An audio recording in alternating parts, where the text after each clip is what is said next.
पिछले एक हफ्ते से एक नाम हर किसी की जुबां पर है और वो नाम है श्रद्धा का।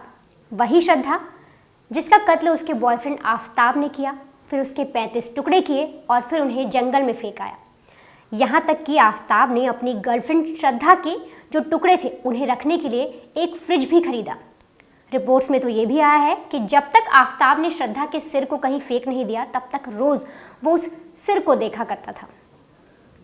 मैं ये पूरी कहानी आपको बताने नहीं आई हूँ क्योंकि आपने ये कहानी हर जगह हर कहीं हमारे ही चैनल पर देख ली होगी। लेकिन आज मेरा एक सवाल है उन लड़कियों से जो आफताब जैसे बॉयफ्रेंड्स को छोड़ नहीं पाती। एक सवाल है कि आखिर ऐसी कौन सी वजह है जिसकी वजह से वो ऐसे बॉयफ्रेंड्स को छोड़ने से डरती हैं। जब इस पूरे केस पर हमने आफताब के दोस्त और श्रद्धा के दोस्त से बात की तो उन्होंने बताया कि आफताब काफ़ी गुस्से वाला और घमंडी किस्म का इंसान है। इसके अलावा श्रद्धा के दोस्तों ने बताया कि आफताब अक्सर श्रद्धा के साथ बुरा व्यवहार करता था, उसे मारता पीटता था।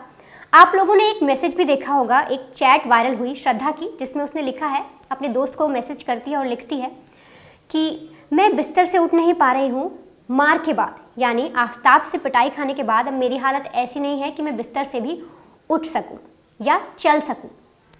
ये एक पढ़ी लिखी लड़की ने अपने दोस्त को मैसेज किया, यानी कि वो लगातार आफताब का टॉर्चर सह रही थी। तो आखिर क्यों एक पढ़ी लिखी लड़की जो अपने पेरेंट्स के अगेंस्ट जा सकती है, एक बोल्ड स्टेप उठा सकती है, ये कह सकती है कि हाँ मम्मी पापा मैं अब बड़ी हो गई हूँ, मुझे आफताब के साथ रहना है, जब वो इस तरीके का कदम उठा सकती है, अपने बारे में सोच सकती है, तो आखिर क्यों ऐसी लड़कियाँ अपने जब बॉयफ्रेंड की बात आती है तो वो आफताब जैसे लड़कों को क्यों नहीं छोड़ पाती, वो क्यों इस तरीके का टॉर्चर झेल लेती हैं। इसके लिए हमने जो एक्सपर्ट्स हैं उनसे बात किया, इसके अलावा क्रिमिनल एक्सपर्ट हैं उनसे भी बात की, तो हमें कुछ बातें पता लगी जिन्हें हमने कुछ पॉइंटर्स में तैयार किया है।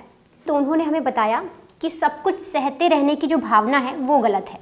लड़कियां अक्सर ये सोच लेती हैं कि ठीक है मेरे साथ ये हुआ, ठीक है कोई बात नहीं, मैं लड़की हूँ मैं सह लेती हूँ। किसी ने आप पे आज एक थप्पड़ मारा, आप सोचोगे ठीक है मेरा हस्बैंड ही तो है, मेरा बॉयफ्रेंड ही तो है, कोई बात नहीं मैं सह लेती हूँ, हम लड़की हैं हमें सहना चाहिए, बचपन से ये चीज़ सिखाई जाती है। तो ये भावना जो बन गई है ये बहुत गलत भावना है, बहुत गलत धारणा लोगों ने बना ली है कि इस तरीके से हमें सब कुछ सहना है। और ये सिर्फ लड़कियों के लिए नहीं है, आजकल के समाज में जिस तरीके से लड़कों के साथ ये चीज़ें हो रही हैं, लड़कों को भी बहुत टॉर्चर सहना पड़ रहा है ऐसे टॉक्सिक रिलेशनशिप में। तो उनको भी ये चीज़ समझनी होगी कि सब कुछ सहते रहने की भावना बिल्कुल भी ज़रूरी नहीं है। इसके अलावा एक्सपर्ट ने हमें ये भी बताया कि पुरुषों को सुरक्षा कवच मानती है महिलाएं। मतलब हमें ऐसा लगता है, और ये बात जायज़ भी है, एक लड़की होने के नाते अगर मैं भी बताऊं तो मुझे भी लगता है कि मैं अपने पिताजी के साथ, अपने पापा के साथ सेफ़ हूँ, वो मुझे प्रोटेक्ट कर सकते हैं, मैं अपने भाई के साथ सेफ़ हूँ। तो हम लोगों को ये लगता है कि जो पुरुष हैं वो हमारे लिए सुरक्षा कवच है। लेकिन ये याद रखिए, हर पुरुष आपके लिए सुरक्षा कवच बिल्कुल नहीं है। ये हमें समझना होगा, ये उन लड़कियों को समझना होगा जो आफताब जैसे लड़कों के साथ रिलेशनशिप में है। उन्हें समझना होगा कि क्या सच में आपका आफताब आपको प्रोटेक्ट कर रहा है। हम महसूस करते हैं अपने पेरेंट्स के साथ, अपने पापा के साथ, अपने दोस्त के साथ, चुनिंदा दोस्तों के साथ हम महसूस करते हैं, हमें लगता है कि हम सेफ़ हैं, हमें किसी तरह का खतरा नहीं है। लेकिन ये धारणा बना लेना कि कोई भी पुरुष है मैं उसके साथ सेफ़ हूँ, भले 2 दिन का रिलेशनशिप हो, 3 साल का रिलेशनशिप हो, आपको वो फील होना चाहिए कि हाँ ये शख्स, इस शख्स के साथ सही में मैं सुरक्षित हूँ या नहीं। इसके अलावा लोग अक्सर बर्दाश्त कर लेते हैं, बर्दाश्त करने की जो धारणा है वो भी गलत है।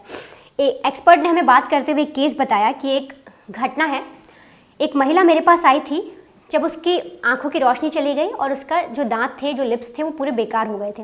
उसने एक्सपर्ट को बताया, हम उस महिला का नाम आपको नहीं बता सकते, लेकिन उसने एक्सपर्ट को बताया कि रोज़ मैं अपने हस्बैंड से मार खाती रही, लगातार पिटती रही, मुझे लगा कि शायद मुझ में कोई कमी है, इस वजह से मुझे लगातार इस तरह से प्रताड़ित किया जा रहा है घर में, मेरे हस्बैंड मुझे मारते हैं। लेकिन जब धीरे धीरे मेरी आंखों की रोशनी गई तब मुझे समझ आया कि मेरी पूरी ज़िंदगी बर्बाद कर दी इन लोगों ने। इसके बाद वो एक्सपर्ट के पास गई, एक्सपर्ट ने उसे हर एक चीज़ समझाई, उसको हिम्मत दी और फिर उसने पुलिस स्टेशन में जाके इस चीज़ की कंप्लेन की।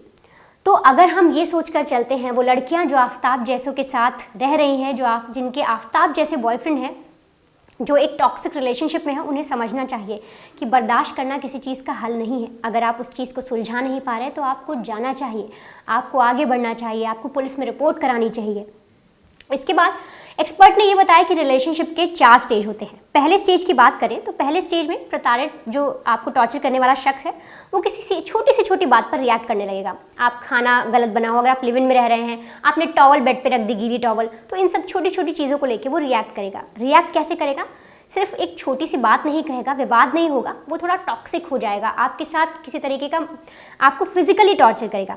इसके बाद दूसरा स्टेज आता है, वो गाली गलौज शुरू हो जाएगी, आपको बुरा भला कहेगा, आपके पेरेंट्स को बुरा भला कहेगा, फिर आपको गलत तरीके की धमकी देगा। यहाँ तक कि इसमें यह भी आता है कि अगर आप कभी मन बनाए कि मैं इसे छोड़कर चली जाती हूँ तो वो आपको इमोशनली ब्लैकमेल करेगा। वो ये कहेगा कि अगर तुम चली जाओगी तो मैं आत्महत्या कर लूँगा। इसके बाद तीसरे स्टेज में आता है कि वो अपने आप को किसी भी तरीके से सही साबित करने पर जुटा रहेगा। आप चाहे जितने भी फैक्ट्स ले आइए, लेकिन अगर अगला बंदा आपको किसी तरीके से यूज़ कर रहा है, मेंटली टॉर्चर अच्छे से वो कर रहा है, तो वो बिल्कुल आपको अपने जाल में फंसा कर रखेगा। इसके बाद सबसे लास्ट स्टेज आता है, चौथा स्टेज आता है हनीमून फेज़। इसमें क्या होता है, जब लड़कियां पहला, दूसरा, तीसरा यानी तीनों पड़ाव पार कर लेती हैं तो चौथे पड़ाव में ये होता है कि उन्हें उस चीज़ की आदत हो जाती है। उन्हें लगता है कि मुझे अपने पार्टनर के साथ समझौता कर लेना चाहिए, और इसी से जो महिला है, जो लड़की है, वो कन्फ्यूज़ हो जाती है। जब आपका बॉयफ्रेंड आपको एक स्टेज पर उसने आपको प्यार दिया, फिर उसने वो प्रताड़ित करना शुरू किया, उसके बाद आप लगातार जब दोनों फेज से गुजर गई तो आप खुद कंफ्यूज जाती हो। आपको ये फील होने लगेगा कि कहीं ना कहीं कमी मुझ में है, मैं ही गलत हूँ। और अगर आप अपने पेरेंट्स के अगेंस्ट जाके एक बोल्ड स्टेप ले सकती हैं, मैं ये नहीं कह रही कि वो जो स्टेप किसी ने उठाया वो गलत है या सही। अगर आपने ऐसा कोई स्टेप उठाया यानी आप समझदार हैं, आप सोच सकती हैं, आप दुनिया को समझ सकती हैं। तो अगर आपने इस तरीके का कोई कदम उठाया है कि आपने अपने पेरेंट्स से कहा कि मुझे उसके साथ लिव इन में रहना है या मुझे अपने बॉयफ्रेंड के साथ रहना है, अगर आप उस पर भरोसा कर सकती हैं, अगर जिन माँ बाप ने आपको पाला, इतने बचपन से पाला है जिन माँ बाप ने आपको, अचानक आप किसी 3 या 4 साल का जो रिलेशनशिप है आपका, उसके लिए आपने अपने पेरेंट्स को छोड़ा, एक बहुत बड़ा स्टेप है। तो क्या जब आपको आफ्ताब जैसे बॉयफ्रेंड को छोड़ने की बात आती है तो आप डर क्यों जाते हैं?